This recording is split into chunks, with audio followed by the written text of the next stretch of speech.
And welcome back. Now, Facebook South Africa launched a book of advice from some of South Africa's most successful women and small business owners.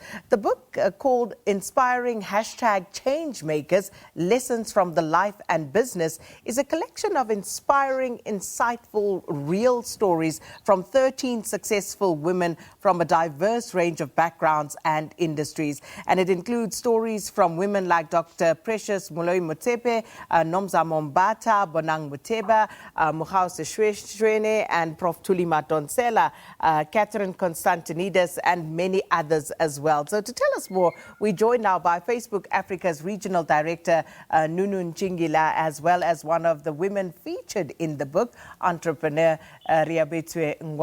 Ladies, thank you so much for speaking to us, and happy Women's Month.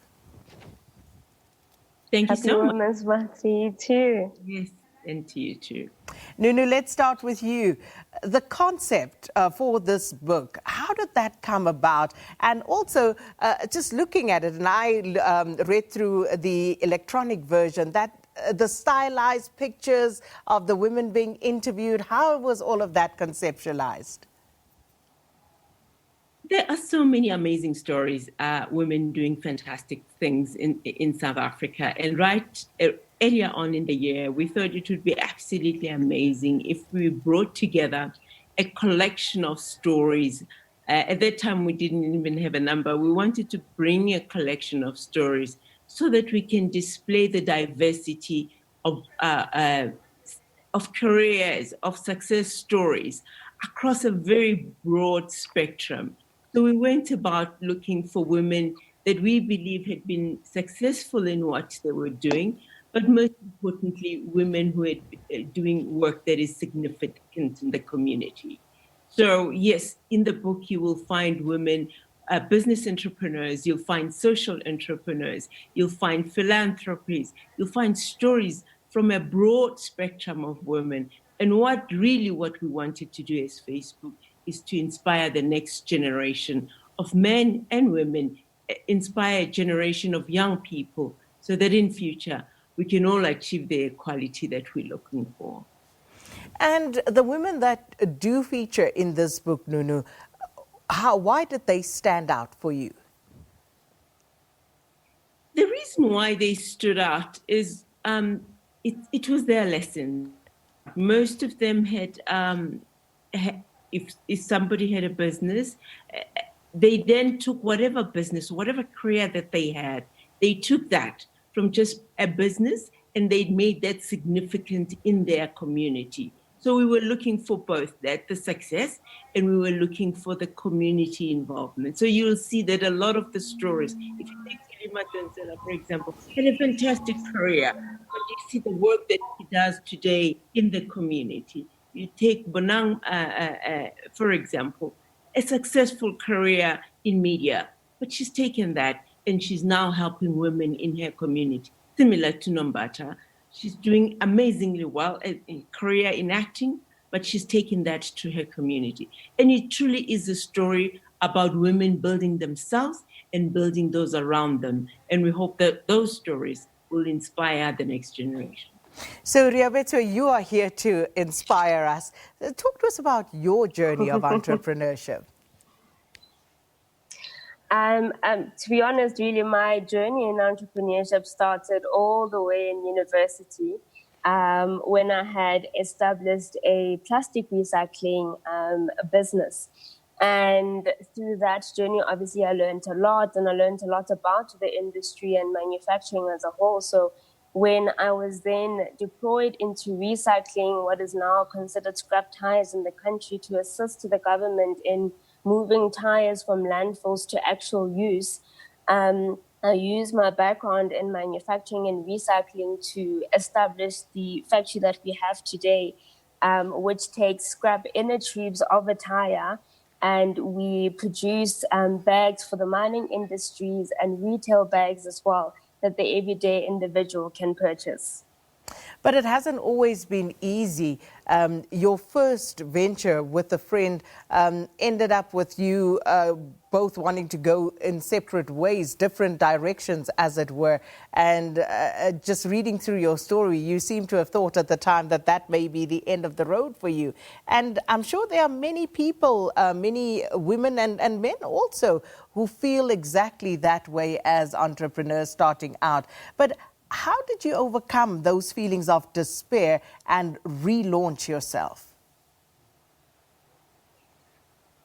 Given the support structure that I have, as much as I felt very uncertain and very anxious about what to do now, I looked towards my support structure. So I was very young. As you can imagine, in varsity, that's all I knew. That's all I had anticipated to do really for the rest of my career and just grow and blossom. But given the support that I have from my mom, for instance, who's in business, she made me realize the lesson of taking what you've learned in a journey. So I obviously acquired specific skills and met a lot of people along the journey. And she taught me to take that and put it in a new business, because it doesn't mean that once this journey is done, you can't take what you've learned to try a new journey out and expand that and grow in that. So truly, I think that's how I got through it all, to remind myself that I started this one aspect and I can apply it equally in another business and make that equally successful, if not more. Nunu, talk to us about your journey as well, because here you are in a very influential position with Facebook. Talk to us about how you got to where you are as well.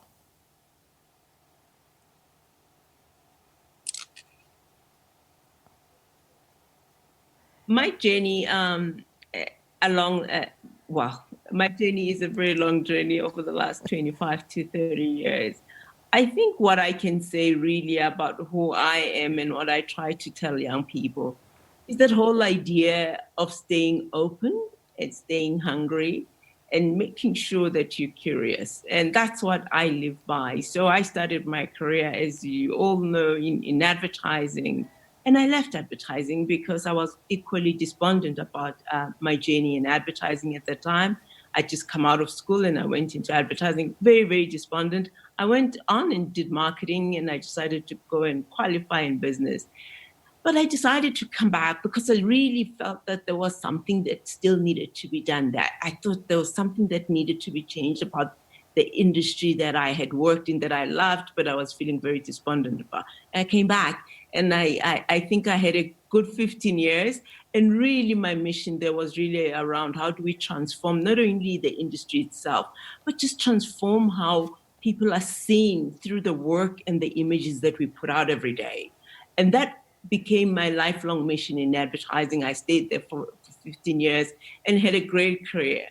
But the whole idea of staying open and staying curious is what also led me to Facebook. And as we were seeing right towards the 2012, 2015, was that digital technology was beginning to take over everything that we were doing. And that's why I ended up here. This really, for me, is a journey around how do we use technology to drive and improve people's lives significantly. The whole idea that today we're sitting here, we're connecting digitally, and yet there's still perhaps 2/3 of this continent that is not connected. So all the work that we still need to do to bring people online, to make sure that businesses, like her businesses today, we have COVID, but that businesses can continue to trade and operate in an environment that is enabled by digital technology. So that whole idea in life to always stay curious, stay hungry, is what has brought me here to Facebook. And that's what always keeps me alive. That's what wakes me up in the morning, to stay curious and to continue to build our lives as people and to better the continent and the region that we work in. And Facebook has been very supportive of women and of entrepreneurs in general. And looking at this book, Nunu, what would you want women to take away from it? To take a number of things. First and foremost is that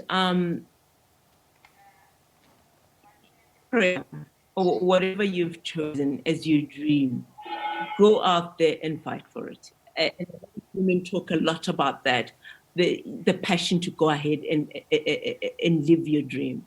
I want women to understand that there is not one path, that there are many paths to success. Mm-hmm. And I think that sometimes when we're growing up, we think there's only one way.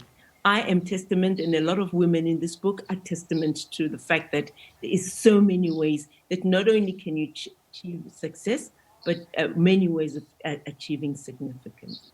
I want women to be inspired by a lot of these stories. I want young men to be inspired by a lot of these stories around what it is to make it in life. And I think that the plethora of stories, the diversity of these stories is just what we were trying to say to young women. And young men and women, you too can make it. And we hope that you can download this book, and I hope that you'll be inspired by some of these stories. There are many, many other stories out there in the world, but the diversity here is what we were trying to achieve. And then, Riabethu, one of the things you say in your story is one of the kernels of wisdom from your mother, who told you to always find the human connection with people when you're doing business with them. What else would you like to share, you know, as pearls of wisdom to aspiring entrepreneurs who find themselves right now perhaps down and out and struggling at the moment? What would you like to impart to them? Oh, sorry. There you go. You may have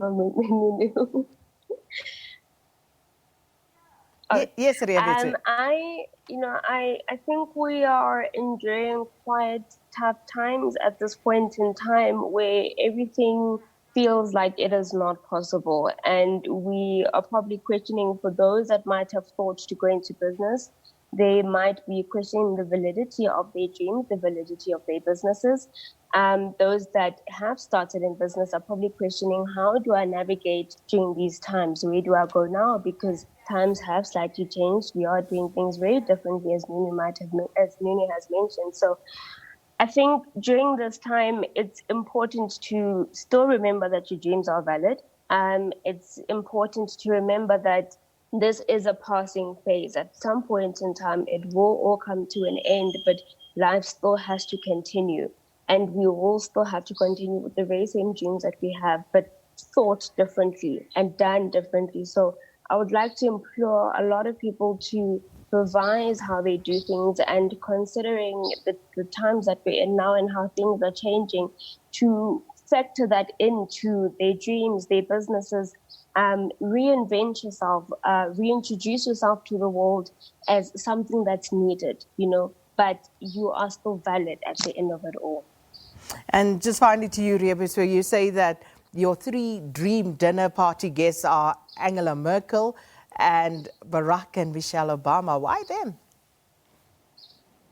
I have immense admiration for all 3 of them. I think they've taken bold steps in their respective positions and power. And I think they have had a very considerable human factor to them that you can relate to. So I would love to be within conversation with them to hear their thoughts, their opinions, how they navigated through it all to get where they are, but still human at the end of the day. And Nunu, just a final one. How can people get hold of this book, and is it free? Yes, the book is absolutely free. We hope that a lot of people can download it. It's available on a publishing site called ISSUU. You can download it. And what we're going to be doing, and this is really important for us, we're going to be distributing the book at various schools. So we've partnered with a company called Digify Africa, and they help us in a number of programs, particularly that nexus between when people leave school and try to look for work. So Digify Africa is going to work with us and put this book into a number of schools. So yes, anybody can download the book, but we'll also make sure that it goes to schools. What's been also incredible for us is that a number of these women that bought the book have said they actually want to distribute the book within their foundation to the people that they work with. So we're really, really excited about that. So we hope that it will be widely available in South Africa. Well, ladies, thank you so much for your time and for inspiring us this morning. Facebook Africa's Regional Director, Nunu Chingila, and entrepreneur Riabetswe Ngwane for talking to us about Facebook South Africa's book, which features some of South Africa's most successful women and small business owners. Really, really a good one to get if you can download it. Please try and do so. All right, let's take a break.